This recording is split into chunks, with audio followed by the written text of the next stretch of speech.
২৮শে ফেব্রুয়ারি যুক্তরাষ্ট্র এবং ইসরায়েলের যে আক্রমণ ইরানের বিরুদ্ধে হয় তখন থেকেই মূলত লেবাননের পরিস্থিতিও অস্বাভাবিক রূপ ধারণ করে। এমনিতে লেবাননের সাথে ইসরায়েলের বিরোধ লেগেই ছিল, বিভিন্ন সময় আক্রমণও চলছিল। যদিও লেবানন এবং ইসরায়েলের মধ্যকার একটি যুদ্ধবিরতি গত যুদ্ধের পর থেকেই কার্যকর ছিল, কিন্তু সেটি বারবারই ইসরায়েলের কারণে সেটি লঙ্ঘিত হচ্ছিল। তবে গতকালকে 2 তারিখ থেকে মূলত লেবাননের পরিস্থিতি মারাত্মক আকার ধারণ করে। যখন থেকে ইসরায়েলের পক্ষ থেকে আক্রমণ শুরু হয় লেবাননের উপরে, এখানে উল্লেখ্য যে হিজবুল্লাহও এই 1.5 বছর পরে প্রায় প্রথম ইসরায়েলের দিকে তাদের ড্রোন এবং মিসাইল আক্রমণ শুরু করে। এই পরিপ্রেক্ষিতে এখানকার পরিস্থিতি অবনতি ঘটতে থাকে। বিশেষ করে লেবাননের দক্ষিণাঞ্চল, সীমান্তবর্তী অঞ্চল যেখানে রয়েছে, সেখানে এই আক্রমণের মাত্রা এবং তীব্রতা অনেক বেশি।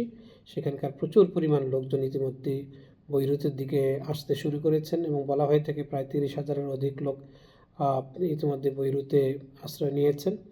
আর বৈরুতের যে অঞ্চলটি শিয়া অধ্যুষিত, সেটি বৈরুতের দক্ষিণ অঞ্চল। সেখানে মূলত অধিকাংশই শিয়া নাগরিকগণ বসবাস করেন। সেই অঞ্চলকে কেন্দ্র করেই মূলত ইসরায়েল আক্রমণ চালিয়ে যাচ্ছে। ইতিমধ্যে বেশ কিছু আক্রমণ হয়েছে। সেই আক্রমণের কারণে অনেকগুলো বিল্ডিং বিধ্বস্ত হয়েছে, ঘরবাড়ি বিধ্বস্ত হয়েছে এবং সেখানে যে সমস্ত লোকজন ছিলেন তারা নিরাপদ আশ্রয়ের জন্য বিভিন্ন জায়গায় চলে গিয়েছেন। এই অঞ্চলগুলোতে অন্যান্য দেশের নাগরিকদের মতো বাংলাদেশি বেশ কিছু নাগরিকও তারা কর্মরত ছিলেন।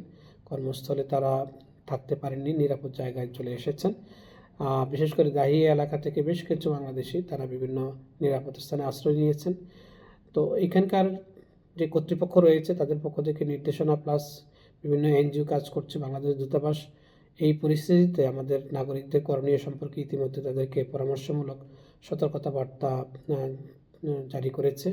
বিভিন্ন কমিউনিটিগুলোকে এঙ্গেজ করা হয়েছে এবং আমরা দূতাবাস সার্বক্ষণিকই মূলত আমাদের নাগরিকদের বিভিন্ন স্বার্থ সংশ্লিষ্ট বিষয়, তাদের সুবিধা অসুবিধাগুলো লক্ষ্য রাখছি। কেউ বাস্তুচ্যুত হয়ে থাকলে, কর্মস্থল হারিয়ে থাকলে তারা আমাদের সাথে যোগাযোগ করছেন, সেই অনুসারে আমরা সিদ্ধান্ত তাৎক্ষণিকভাবে দিচ্ছি এবং বিশেষ করে তাদের যে আবাসস্থল সেখান থেকে তাদেরকে নিরাপদে চলে যেতে হয়েছে।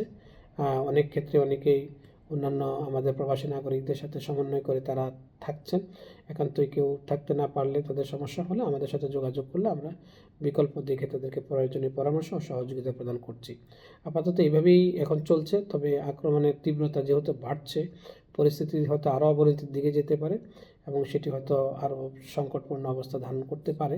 তবে সামগ্রিক পরিস্থিতির দিকে আমরা লক্ষ্য রাখছি এবং আমাদের নাগরিকদেরকে সেভাবেই প্রস্তুতি গ্রহণ করার জন্য এবং তাদের পরামর্শ দিয়ে যাচ্ছে এবং প্রয়োজনীয় যে সহযোগিতা দরকার সেটির জন্য দূতাবাস সার্বক্ষণিকই তাদের সাথে সমন্বয় সাধন করছে।